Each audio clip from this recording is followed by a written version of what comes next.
না তুমি জানো না যে আমার কাছে টাকা পয়সা নাই চুনো পাউডার দিমু কি করে একটু টেহাও নাই জানো না বিড়ি খামো এটা নাই এ উঠালে রে দেবা উঠালে রে বাবা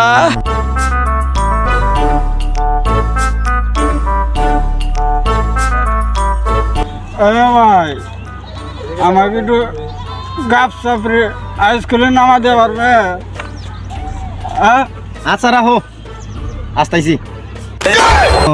শালার মদন এখানে আসতে পাইছি আচ্ছা ভাই ওঠেন हे प्रभु हे हरि राम कृष्ण जगन्नाथ प्रेमानंद ये क्या এ ভাই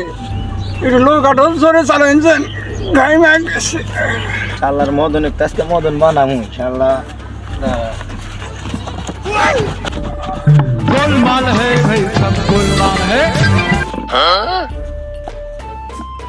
ভাই আপনি আইছেন গাচ্চাপি হাই স্কুল এ ভাই আপনি যদি সেইভাবে নৌকা চালান গর্তটা জুড়ে গেছে আপনি নৌকার মতন গাড়ি চালা খুব স্পিডে চালান তো নেন দেন ভাই 200 টাকা আসলো শালার মক্কেল পাইছিলাম শালা তো শালা কইলো 200 টাকা না টিয়া দিই 500 শালার কাম হইছে বোর তাও শুনু কথা কিনা শালা গেছে না শালা মেলা দূর গেছে আমি তাড়াতাড়ি বোর যাই শুনে কিনা দেখে খুব খুশি হবো